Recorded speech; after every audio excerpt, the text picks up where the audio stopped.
Welcome back to another episode of the Hustle Nation podcast. Today, as always, we've got a real treat. Mr. Marcus Sheridan is in the house. Marcus is a keynote speaker. He helps sales, marketing, and leadership professionals connect deeper and win more trust. Also, author of They Ask, You Answer, ranked number one LinkedIn top voice as well. Marcus, welcome to the show. My pleasure. It's going to be a good day. Excited to have you. It's not too often that we get to talk with someone who's, just written a book that we just read. And so before we get into all that fun stuff, tell us a little bit about your journey, because as I've read in the book, it's a pretty interesting one, and how you got to where you are now. Well, that's probably about 25 years worth of stuff, but I'll give you the really quick rundown, which is I started a swimming pool company in 2001 called River Pools, and we were doing our best to grow it. And then the economy crashed in 2008. Things went really sideways really quickly for a lot of pool companies. Thought we were going to file bankruptcy, but that's when we ended up, from that pain and struggle, doing some really creative and innovative things online that hadn't been done, even though I didn't really realize they hadn't been done. They hadn't been done. And we became the most trafficked swimming pool website in the world. And as I went on that journey, I started to teach people what we were doing. And that became a book. That book's called They Ask, You Answer. And They Ask, You Answer has now been embraced by companies all over the world, and been translated in many languages. And I've been able to now speak full time all over the world, and that's been really, really fun, right? Because I've gotten to see so many countries, so many cultures, and see just how similar most businesses are. They're way more similar than they're actually different, which I think sometimes people don't understand. But it's been a great ride, and They Ask, You Answer has a third edition that will be coming out in December, January as well. So a lot of cool things happening. So Marcus, one of the questions that I had as I was going through the book, and as you talk about your transition with River Pools, and you talk about the economy, and you talk about kind of how you came about with, call it this revelation, this epiphany to really create almost a new space in marketing in my mind. Today, it's easy to look back and say, like, that just happened. But I'm curious, as business leaders and entrepreneurs, there's oftentimes that kind of fork in the road where it's, I don't know what I'm going to do. And it's kind of that fight or flight moment. I wonder if you could just speak a little bit more to kind of where you were in that space, and, just from a mental perspective, kind of took the decision to fight, as opposed to just say, you know what, I'm just the victim. It is what it is, and roll up shop. Yeah, the cool thing about being a business owner is that you have your whole life tied into the business, right?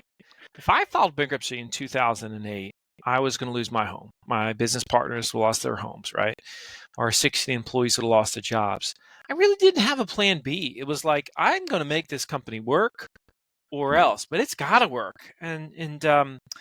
There's real beauty that comes in pain and suffering, because in business, it forces us outside of our comfort zone, and it takes us to this place where we say, you know what, I've been thinking for a while I should do this. I just haven't, right? Everybody's got that. There's things that you've been delaying that inherently you should do, yet you haven't done them. This is why when the economy goes south, generally that's the most innovative times we see in business, because people have to get creative and they just say, YOLO, I'm going to send it. And that's what I did. I was reading, we had the crash, and I'm just like, all right, I realized I'm changing as a buyer. I'm using the internet very, very differently. My behavior online is different. So therefore my customers, they're going to be the same way. I started to read all these fancy phrases like inbound marketing, content marketing, social media, blogging, but really what I heard in my simple pool guy mind was, Marcus, if you just obsess over your customers' questions, worries, fears, issues, concerns, and you're willing to address them on your website through text, through video, you just might save your business. And so I said, well, that's what we're going to do. And I literally called it They Ask, You Answer. I said, if anybody's got a question, we're going to answer it. I said, we're going to become like the Wikipedia of pools in our space. If anybody is thinking it, we're going to get on the front end of that conversation. And we talked about stuff that had never been talked about before, but it only took a couple months and I could tell, oh yeah, we're on to something here. This is going to be big. And it was pretty exciting at that point. It was like I was like that fat little 9-year-old playing, Super Mario all over again. And like, hey, that's a new world I just conquered. It's a lot of fun. What That's kind incredible. of pushback did you get in the beginning, whether it be from self-doubt or from your team? Because as you know, in marketing, I mean, there's almost never any instant results overnight unless you throw thousands of dollars of gasoline on the fire, i.e. ads, which you probably weren't doing at the time. Well, I would disagree with that, Chris. I think you can absolutely get results overnight. You just have to be willing to talk about and show what no one in your industry has ever been willing to talk about and show. I was up for that task. Let me give you an example. I mean, when I say I did things that had never been done, I mean I really did stuff that had never been done.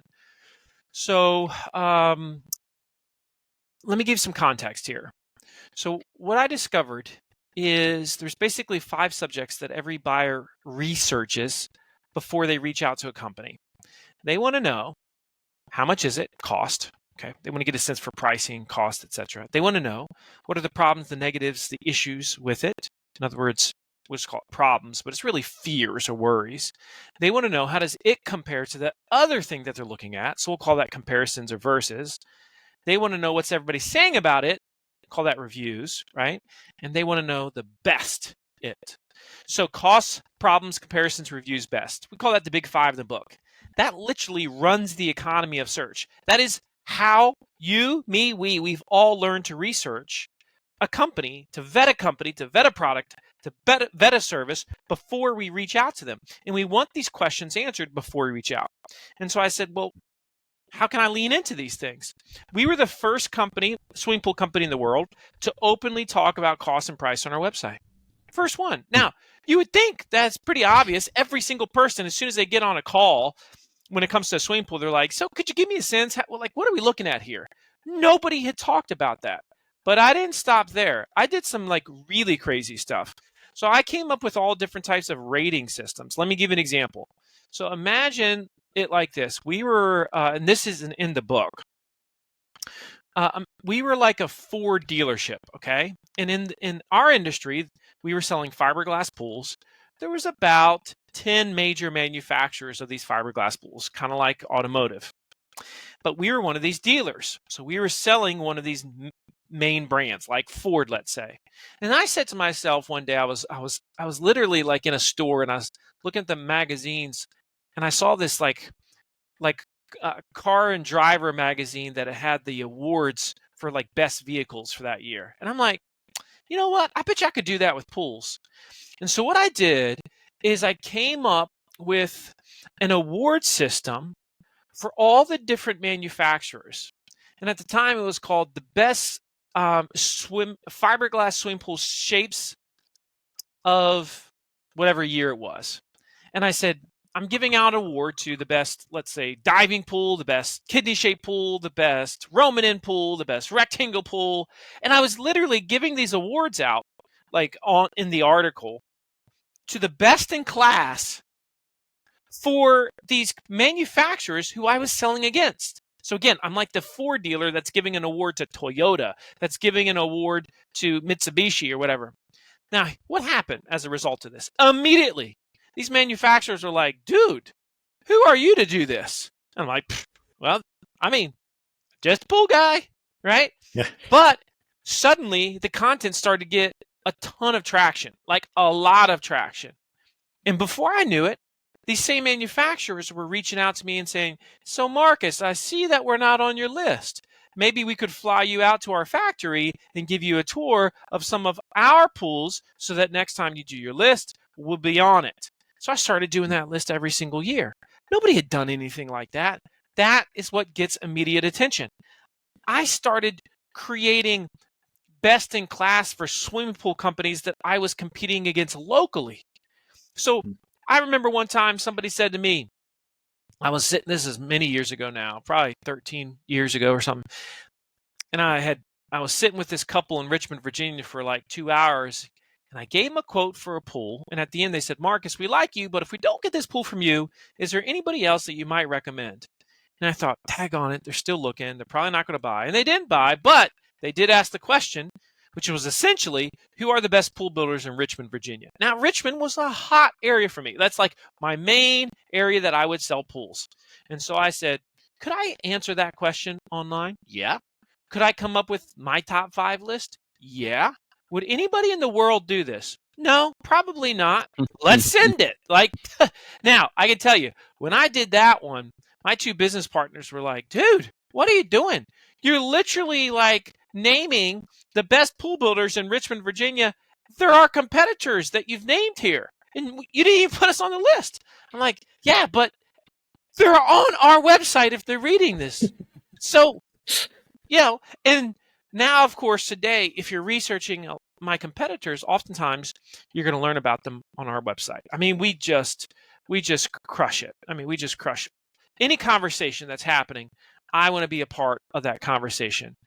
Now, that's what I mean by, like, you can stand out, but you have to be willing to talk about what others aren't willing to talk about, show what others aren't willing to show, and I'll add 2 more in there. You got to be willing to sell in a way that others aren't willing to sell, and you got to be more human than others are willing to be in the process. Last story about that. Sell in a way others aren't willing to sell. River Pools blew up and became a manufacturer. Now, we were the first manufacturer in the world to have a build and price your pool tool on the website, an actual pricing calculator. Now, think about this. We don't set the end price because we're selling as a manufacturer now, right? So the Ford dealer became the Ford. That's what happened with us, right?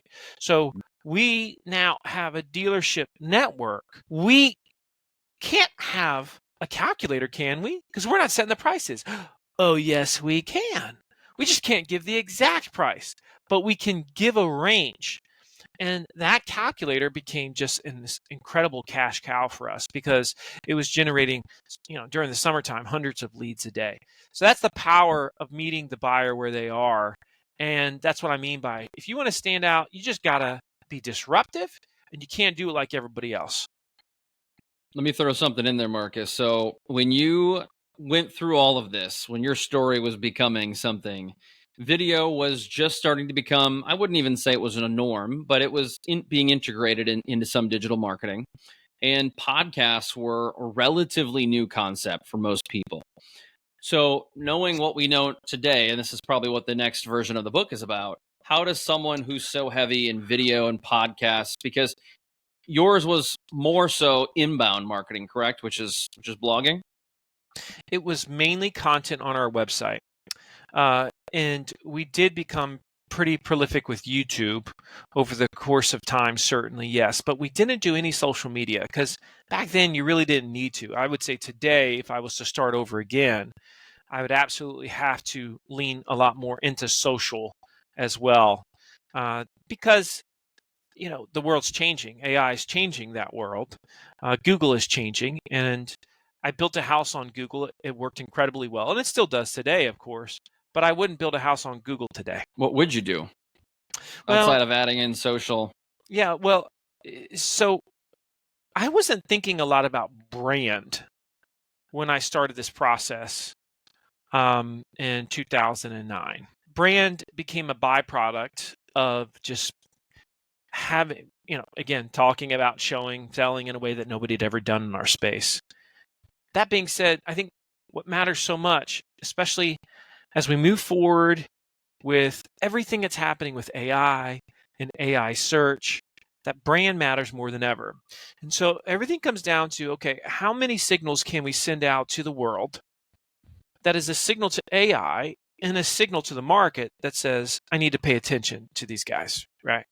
And so a signal can come from TikTok, a signal can come from your website, a signal can come from YouTube, but all the signals matter. It makes it harder to market today than it did in 2009. It's definitely harder, right? The content's more saturated. AI is changing the game of search.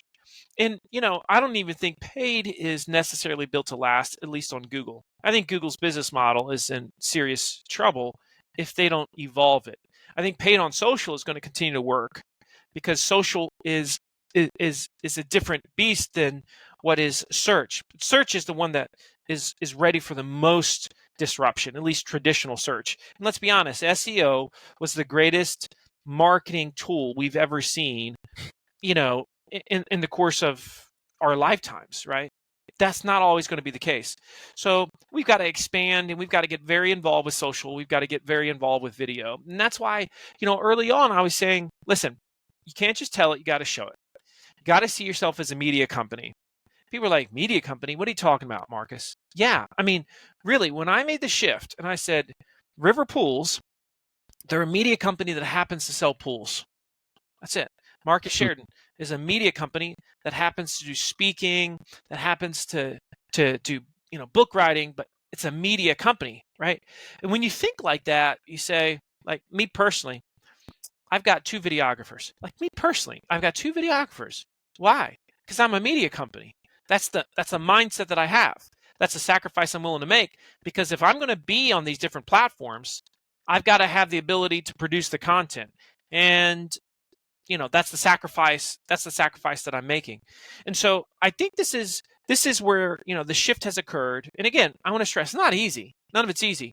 But the fundamentals haven't really changed, which is, if I'm going to go on social media, I got to be willing to lean into subjects that traditionally you don't see. You take like Dustin's industry. He's in insurance.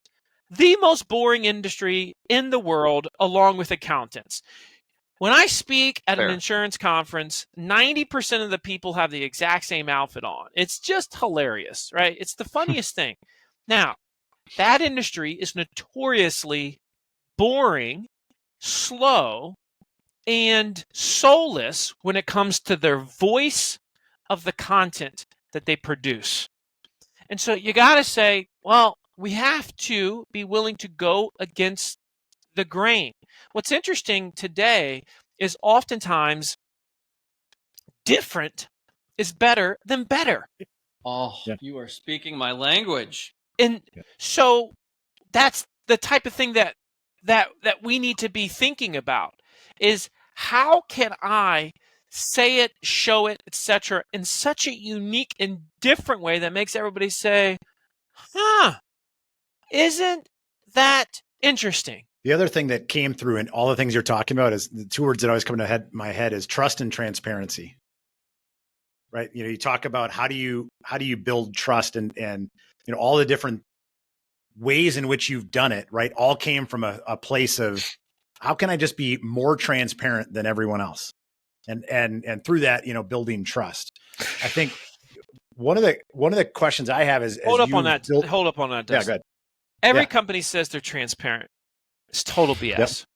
Yep. It is utter BS. Because if they were transparent, they wouldn't be so afraid to talk about that thing that every buyer is going to ask them. Perfect case in point, insurance. Okay. In the insurance space, if you're talking to somebody, within a few minutes, they're going to say, now listen, Dustin, I'm not going to hold you to it, but just give me a sense here. Like, what are the rates that we're looking at? I mean, I know you're going to have to get back to me, but give me a sense. Yeah. And this is why companies like Geico come around and they just piss everybody off, right? Because they were able to quickly give you a quote faster. So they said, we're going to do it faster. That was their way of disruption. That was their way of innovation. Geico's insurance isn't better. In fact, when the stuff hits the fan, it's probably not going to be nearly as good as if you're working with a local agent. But the difference is that they allowed you to get a quote faster. And this is the thing when I say different is often better than better. Have you seen that beverage, Liquid Death? You seen that? Yeah. So it's hard to get in the beverage industry. Really hard. Because you're fighting for space. That's what you're fighting for. And when it comes to water, it's really hard to get into that space. So you tell me this. If you drank Liquid Death and you drank 10 other waters, would you, if it was blind, would you know the difference? 99% of people wouldn't know the difference. That's because the product isn't better. What they do, They put it in a freaking can. That's the first thing they did. Oh, I feel better about myself now. Okay, yeah, I'm not drinking plastic. Yay me, yay world, right? So that's the first thing they did. Then they said, let's give it an edge, right? Liquid death. Okay, we're going to market this like it's an energy drink. It's freaking water. It ain't better. It's different, right? And so when you go and bring your little brand to the market, whatever it is, you have to, and that's why, like, today, there's so much noise. Those that are willing to be different are the ones that are breaking the rules, and then the whole world's getting behind them and saying, man, I'm interested. I like that company. I like that brand. I like that person. What allowed me to speak professionally, like, as soon as I started getting stages, I was just getting tons of speaking events. Well, I walk into the crowd. Nobody does that in my industry, for the most part. Like 99 out of 100 speakers don't walk into the crowd. It is different. It makes someone say, I love that guy, or I don't like that guy. But it makes you feel something, right? And so that's what we have to be looking for as businesses and as brands. So I know I really interrupted you there, Dustin, but I had to go on a diatribe, so my apologies. No, that is so perfect, because that's exactly where I was going with it, right? There's a lot of people that say they are aspiring to those things, but then they don't live by them. One of the key offshoots I was thinking about from a trust perspective. So you've also, you built teams, you built organizations. And so one of the things I think you've done an incredible job is talking about how you build trust with the market, right? Through transparency and honesty and things like that. I'm curious, as a leader, how did you do that same internally? Because, you built phenomenal businesses and phenomenal organizations. How did you do that internally as you continued to expand and grow? Well, I have a book that's coming out after the third edition of They Ask You Answer, and it's about how to have breakthrough conversations and greater influence as a leader. So this is a subject that I'm actually really, really passionate about, and I could probably dive into it with a lot of depth. But let me just say this: when it comes to team, I'm not interested in the team saying, geez, Marcus is so smart. Most leaders, actually, that's what they yearn for. They want to feel smart with their team. When I have a team member that comes to me and asks me a question, my first question in my mind is always, do they have the answer to this? Because normally they've got an answer. In most cases, let's say something happened at your workplace. Somebody comes to you like, oh, boss, let's go. Oh, this happened. What should I do? They've got the answer. The problem is most leaders, most managers, most bosses, they give them the answer. So what's that teach them? You need something, you come to me. I'm your Google. I'm your hero. Who's not the hero? The person. There's no leadership development that way. So what I do exceptionally well is I teach people how to think. And the way that I do that is I understand how to ask questions at a level that most people just don't understand. When it comes to, let's say, problem solving, most conversations in the workplace are surface level. The reason why they're surface level is because we say things like, what do you think? Person gives their opinion, then we're done with that. We say, how's your day going? They say, it's going okay. And then we're done with that. That's not a conversation. There's no depth, right? So if you learn to have depth of conversation, it's a total game changer to your organization. But the only way you do that is you get incredibly curious. You release the need to be the smartest person in the room. You look to make your people the hero. And if you do that, what's interesting is you actually build the loyalty.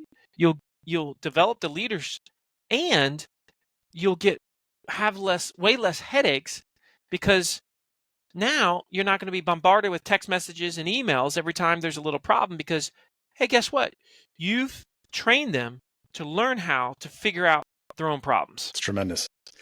It's such an interesting thing, because, well, actually, I want to go one step further. So as you're asking that question, one of the challenges as a leader is you ask those questions, and sometimes they have the answer. Sometimes they don't. How do you take that next step to ask them further questions to help not to coach, to guide, for them to think at that deeper level. To give you an example, I had a meeting with a team member today, and we're trying to develop an innovative tool, basically. And they took the first shot at it, and it's excellent, but it is extensive. And so, from to your point, like customer and ease and things like that, it could take a while for the customer to be involved to actually get this thing completed. And so, I try to kind of go through a processing and questioning of, okay, but what's the customer going to think? What's their perspective? How are they going to feel? What are they looking to accomplish out of this? Not just, what's the benefit to us? But I'm curious if you have, whether it be framework or model or just kind of an approach on how you kind of get to that deeper level. I got all types of frameworks. Indeed. Some of my brain works. And I think if you can't make it a framework, you actually don't know the thing well enough yet, right? And so there's essentially 4 pillars to the communication framework that I teach to leaders. One of the most significant pillars, is what we call vanguarding. Now, vanguarding is the process. To give you some historical reference here, the vanguard portion of the Roman army was the part of the army that went into battle first. And when they went into battle, they formed a V, like at the tip of a spear or an arrow, okay?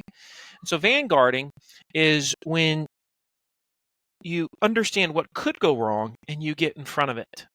Because the greatest way in life to resolve a concern is to address it before it becomes a concern. Whenever there's a breakdown in any type of communication, any type of interaction, it's always because a vanguard, something that could have been prevented, was missed. Always, always. That's the reason. So let me give you some context here. Let's say you're going to have a one-on-one with someone, okay? And in that one-on-one, you immediately come out the gate and you ask them some really deep questions. And they're like, why are you asking me this? You didn't vanguard. You didn't get in front of it. You should have realized what could go wrong. So if you're going to be a world-class, like super communicator as a leader, you have to say, okay, what could go wrong? What's the doubt? What's the pushback? What's the friction that could come up? How do I get in front of it?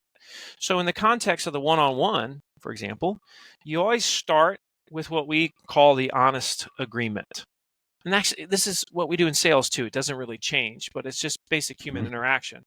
So if I'm sitting down with you, Dustin, I may say something like this. So Dustin, before we get started, it's critical that today we're able to really get something accomplished and have some breakthroughs. In order to do that, we've got to commit to being incredibly honest and frank with each other. And so my commitment to you is I'm not going to hold anything back. I'm going to tell you exactly what I feel because I think you deserve that, and I think that's what you want. My ask for you is that you do the same thing, that you don't hold anything back. And I promise you, if whatever you say, it's not going to hurt my feelings. I'm here for it, and I'm not going to be defensive. So you have a green light to tell me exactly what's on your mind. So based on that, Dustin, are you willing to be incredibly honest and transparent with me in this conversation today? Dustin says, yes, right? That's the verbal commitment. That's your vanguard. Because that way, you now have set the conditions for extreme honesty, transparency, and I promise I'm not going to get pissed. I'm not going to get offended. I'm not going to get defensive. All the things this person is worried about, which is why they would hedge to tell you the truth. Which is why they would hedge to say, yeah, Dustin, that one thing you said the other day. No, now they're more likely to bring it up. That's vanguarding. Another example of vanguarding, all right? Have you ever asked a question to somebody and they said, where are you going with that? Or why are you asking me that? Okay, that's because you didn't vanguard the question well. Another example of vanguarding is if before you ask a particular question, you might say, now, before I ask this question, it's going to sound odd. It's going to seem like it's not going anywhere. I promise it has a purpose. And if we push through that, I promise we're going to have a breakthrough here. The person says, okay, I'll play. Now you ask the question. But if you hadn't have set it up with that vanguard, they're going to say, where the heck is this going? So that's an example. Let me give you one other just really important tip. So there is such a thing as a bad question and a perfect question. And a perfect question has 3 P's. 3 P's. The 3 P's to a perfect question. A little framework here for you that will change your life if you master this. So great question, number one. The receiver feels like progress is being made. That's number one. First P, progress. They should feel progress. If they don't feel progress, they're going to get annoyed. Okay? Progress. Okay? Second one is purpose.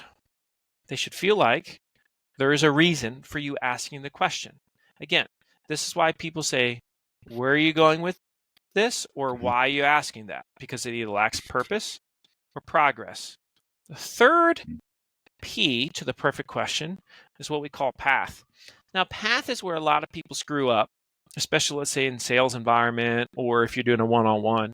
Path is when you present a question in such a way that it's very easy for the brain to find the answer. So in other words, if I say to you, Dustin or Chris, if I say, what's your greatest memory? Man, that's a big question. Now, if I say, what's the greatest memory from your childhood? We're getting better. If I say, what's the greatest memory you have from your childhood with your mom? Now, all of a sudden, there's a clear path, and you can probably find it pretty quickly. You see what I'm saying, right? Mm-hmm. So a lot of times when we ask questions, someone gives us that tilt like, I'm confused. It lacked path. Brain couldn't find the answer very clearly, very easily. Now, as podcasters, you deal with this all the time, right? It's like you have asked questions before and you're like, it probably wasn't the best question. It lacked one of the three, usually path. It wasn't easy for them to find exactly in terms of their brain how to get there because it was a bit nebulous, the question itself, right? And that's always the goal. That's the cool thing about communication, whether it's podcasting, whether it's management, leadership, one-on-one, talking to a spouse, a loved one, etc. Like that's the world that we're in. And that's a weird obsession that I have. So I think it's fun that you asked me this because I'm totally into this whole thing about leadership communication. So most people don't know me for that, but I'm totally into it. Tremendous. Oh, Chris, you're on mute. Sorry. So, Marcus, you got me thinking. This leadership stuff you're talking about, your new book, does this world and the They Ask You Answer world ever collide or come together in harmony in marketing and business and leadership? So communication, one of the struggles I've had, Chris, with my personal brand is that I tend to be interested in too many things. I like to talk about a lot of stuff. And the problem for that is in my world as a speaker, I've had speaker bureau representatives come up to me before, the speaker, management companies, whatnot. They come up to me and they say, so help me understand, Marcus, are you a sales guy or are you a marketing guy? Which one? And that's because they want to put you in a box so that they can sell you, right? Which is good and it's bad. And so for me, what I realized, because I had so much interest in the communication, the leadership, and the marketing and sales, it's like, okay, I understand what it is. There's a through line to all of it. I'm obsessed with communication that induces trust with the power of connection with an audience, right? And so I teach companies and brands how to connect with massive audiences. That's marketing, that's branding. I teach salespeople how to win the trust of a prospect quickly by making deep connections, mainly with the questions that they ask. That's called sales training. And I teach leaders how to connect with their teams and create more trust by asking perfect questions to have breakthrough moments and to increase the leadership skills of said team. So everything for me is about communicating in a way that connects and builds trust. That's it. We just call it different things at different times. So where do you see this going, Marcus, right? So when you talk about kind of the different categories and between your speaking and your past books and impact and your next books, you see you're clearly someone that is always looking for that next frontier. So, curious, what's next? What's in the next 3 to 5 years for you? Well, I'm going to continue to pay attention to the market. The other thing about marketing in general is there's something really fascinating about watching how we behave as buyers and consumers, what they want, and therefore how we can connect with them. AI is a really big deal, and if you've noticed, I talk a lot about how you can use AI once again to connect with your audience and win trust. I I don't have a clear 5-year plan at all. I just know that what I'm supposed to be doing is teaching the world what life has taught me. That's really it. I don't I'm not a guy that has a ton of strengths, but there's certain things that I am willing to recognize I do that extremely well. One of it is strategy, another is noticing patterns and they're aligned, right? And another is explaining something in a way that anybody can understand it. Right? Those are just like my core strengths. And so I'm gonna lean into it. And I would say this too to anybody that's listening to this. It's really sad to me that I think society has taught many of us that, hey, we're supposed to be super humble and we're not supposed to recognize any of our strengths and we're not supposed to like own it and all that stuff. And I'm like, man, if you've got a particular zone of genius, lean into it. Like it's okay to say, this is my thing. I knew when I was 21 years old that I was destined to be a professional speaker. There was no question in my mind. I also knew that I was a more effective communicator than most. I didn't know any of this other stuff was going to happen, right? I didn't know the pool thing was going to happen. I didn't know I was going to,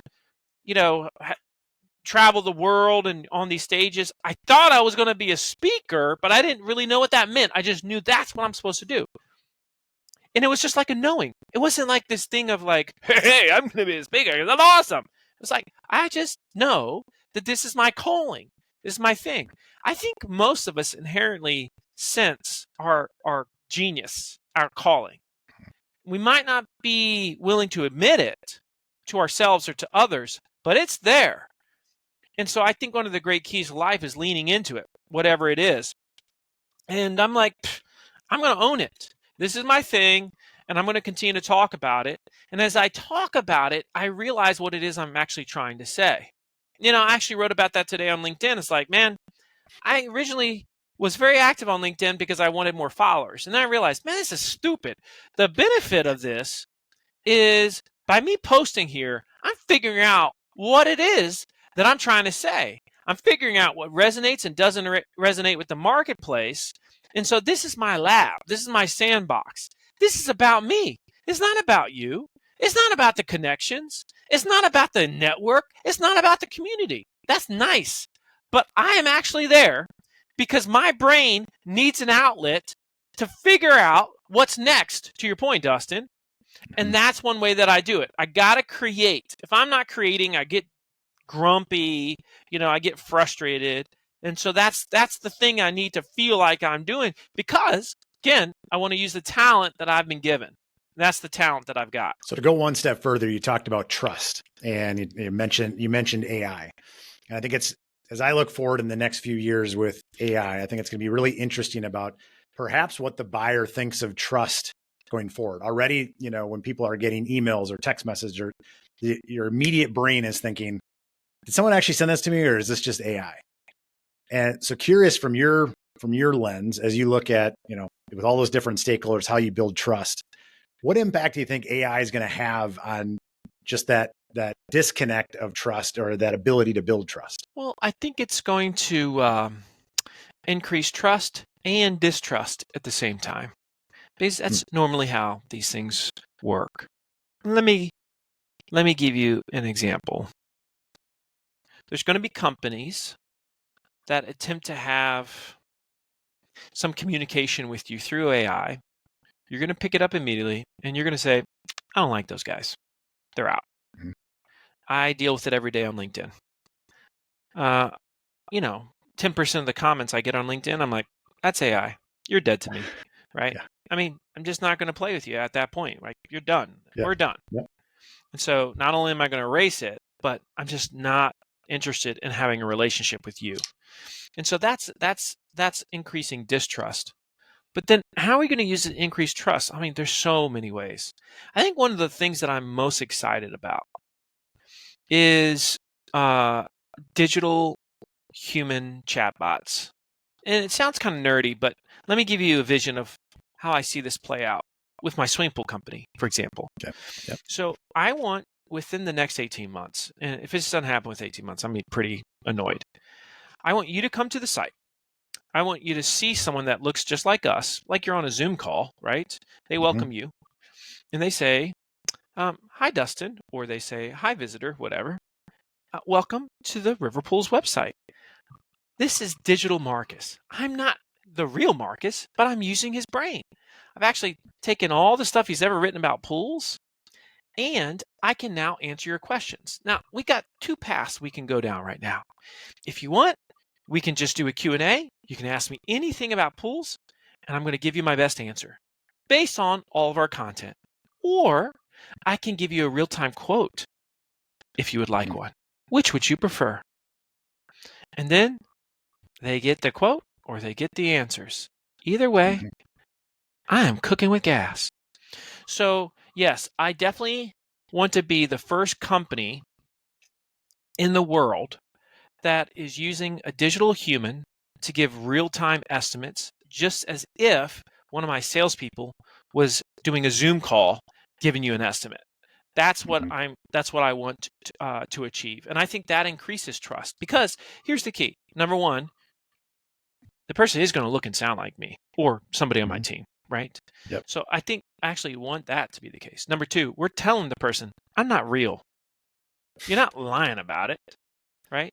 I know there's a lot of companies already lying about it. Right? You can especially do that like on phone calls and stuff like that. But we're entering this world where we literally, for over 2,000 years, we've said, seeing's believing. Now we're not going to be able to say that. This phenomenon it actually has a name. It's called the reality paradox, where because everything can be faked, unless it's like literally in person in real life, we won't know if anything's true. I mean, we're going to get to a point where we'll literally, it's going to almost be impossible to know if something or someone is real, unless we're using like blockchain, which I think that's going to ultimately be the purpose for blockchain, is to verify stuff is real, because otherwise there's just going to be too many deep fakes out there. Yeah. I mean, now this sounds frustrating, but visually people have been fudging things for a long time. You know what I'm saying? I mean, think about every movie you've watched recently had green screen technology, it had AI. It's like, that stuff wasn't real. I don't know about you, but the last time I saw that, Big Mac on that commercial, it didn't look nothing like what I got at McDonald's. I mean, that's not a Big Mac, right? Yeah. I love Dairy Queen. It makes me fat. That Blizzard on the picture is not what I get in my cup. But yet we roll with it, right? And that's just how it goes. So I it's really interesting. I am usually pretty good at seeing 3 to 5 years. Pretty decent at it. Man, I don't think anybody can see 5 years right now. Because instead of seeing around the turn, it's like literally seeing around 10 turns is what it is. There's a great phrase that I really, really love, because a lot of people are underselling, underestimating, underappreciating the impact of AI. Because there's like 5% of us that are totally into it, paying attention to it. And that's, the rest of the people are just like, yeah, let me know when I, need to know something here. It's like, they're just total laggards on it. But the reason why many are underselling it or underestimating it is because of the phrase, you can't fit the future in the containers of the past. And so what's happening is we're saying, well, the internet kind of took about 20 years to really rock and roll and everything. And, yeah, it happened slowly, but surely. It's like, this ain't the internet, guys. And this world is going to be a lot different. If you go from 1997, when email, we called it electronic mail, became a thing and the internet was, starting to pop off, to, where we are 30 years later, almost 27 years later, it's changed a lot. The world's changed a lot. But like, we still recognize the world, but it's changed a lot, man. It changed more than it did in the previous 100. Well, now in the next 5, it's going to change way more than it did in the previous 50. And then in the next year after that, it's going to change more than it did. See, it's just like, that's the thing. AI years and human years are very, very different. It's stunningly different. We're not talking like dogs here, y'all. I mean, we're talking like 100 to 1. That's what's so crazy about AI, especially once we reach, artificial general intelligence, and then it's like, holy crap, there's Neo. What am I going to do now? But I'm looking forward to it. I'm a glass half full type of guy, and you better believe I'm going to take advantage of it. I'm not going to sit around and complain about it. And I'm not going to also say, let me know how it goes. I'm going to get in the sandbox. I'm going to play. I'm going to figure it out. Yep. In fact, check it out. I got a new app that I built with AI. It's called PriceGuide.ai. It's a real-time pricing calculator for your website that anybody can put on their website. And in less than 30 minutes, you can give your visitors an estimate or price for that product or service that you sell. The great thing is it's like super easy. It's like totally basic. Anybody can put it up on their site immediately. Use this AI to help you with the questions and help you with the experience. But I'm already, I just launched it. I've already got paying customers, and they're like, dude, Marcus, I'm getting a crazy amount of leads. I'm like, I know, because if you actually give your visitors what they want, it's amazing that they'll give you their information. So it's exciting times, man. I'm totally into it. Love it. Okay, Marcus. So if someone's listening to this, whether they've read the book or not, one of the things that I've come across in old school businesses is that there's a portion of the population that says, we need to hold all the information internally. We can't give away the farm. We can't give away that information because then they've got no reason to call us. How do you get buy-in? And that may be a whole nother conversation too with the pushback, but how do you get some people in your team, on your company to say, let's give it a shot? Yeah, it's that open versus closed source mindset, right? Scarcity versus abundance mentality. One story that's always stuck with me comes from Geek Squad. You ever heard of Geek Squad? They fix your computers and stuff. And they have a lot of content that teaches people how to fix their computers and stuff. Somebody once went to their CEO and said, aren't you cutting off your nose to spite your face here? I mean, kind of hurting yourself with your potential customers. He says, don't you know my number one customer is the one that tries to do it themselves? It's like, yes, right? And that's what an abundance mentality is. I remember when I started doing pool videos, and I was like, let's show them how to open and close their pools. And my service manager was like, we don't want to show them that because that means they're not going to need us. I'm like, no, they're going to see that it sucks. And they're going to say, I don't want to touch that with a 10-foot pole, right? Yeah. I mean, this is how it works. Besides that, you have to have the mindset of people aren't dumb. They might start off as uninformed, but eventually they're going to become informed. And so if you just say, you know what, they're going to get this information. They're going to get it from me, or they're going to get it from somebody else. Which would you prefer? I don't know anybody that's ever said, well, I'd rather them get it from my competitor. Oh, man. No, I want to own every conversation. And so that means you got to be willing to talk about what others aren't willing to talk about. And you got to be willing to show what others aren't willing to show. You got to be willing to sell in a way that others aren't willing to sell. I love that. And what I would say too, on top of that, is what is the worst that could happen by you doing a top 10 or top 5, listing your competitors? What is the worst thing that could happen? Yeah. By the way, when you do those, don't say anything bad about anybody. Okay? Of course not. I'm not espousing that if you're listening to this. I mean, literally, just say a couple positive things they probably even say about themselves. Undisputable facts. You know what happened to me one time? It's crazy. I have written that article about best pool builders in Richmond, Virginia. Then I went to a swimming pool conference. And of course, I was killing it off that article, man, because I was ranking for all my competitors and stuff and getting a lot of leads from it. And I was just like, man, this is so funny. And I went to a conference, and this one competitor that was listed on one of those articles comes up to me. He's like, man, Marcus, I don't know why you included us in that article, but thank you. And I'm thinking, no, thank you. Right? So, yeah, that's how it works, man. That's disruption, baby. It's the most fun. It really is. I just love it. I love taking industry, flipping on its head, because here's what we know to be true. In every industry, there's leaders, right? And those leaders oftentimes get complacent. Somebody comes in and they become what I would call a rule breaker. And at first the leader complains, but the market says, this is awesome. I love it.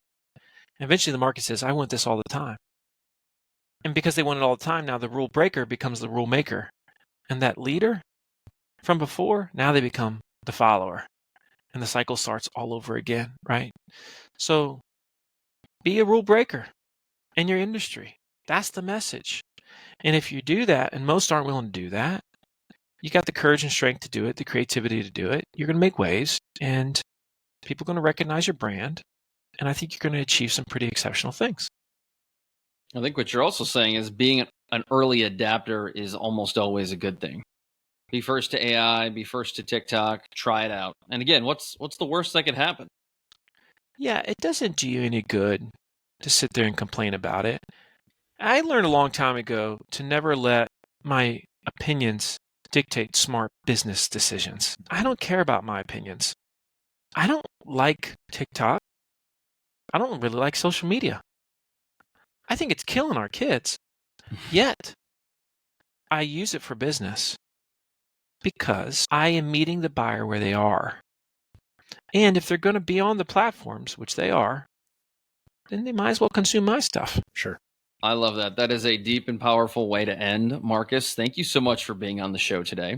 Before we let you go, can you tell our listeners where they can find you and your book and what else you might have going on? Yeah, They Ask You Answer. You can get it anywhere. The third edition, it won't be out for a while. It's going to be out probably in January. It's called Endless Customers. You can also find me on LinkedIn. I'm a great connection there. And check out my tool, priceguy.ai. If you want to start generating immediate leads in the next 30 minutes that you could be getting, but you're not, check it out, priceguy.ai. Pretty awesome. You can get a free trial for 2 weeks and no credit card required, which is pretty dang cool because we're so transparent and we eat our own dog food. I love that. That is amazing. Great conversation. I loved it. Folks, you heard it. Go get the book. And I tell you this, not just because you're here, but being someone who's worked in the marketing space for a long time, it is one of the best marketing books I've ever read. So go grab a copy. You will come back and thank me later. I promise you that. And thanks for listening to another episode. We appreciate the ears. Until next time, peace.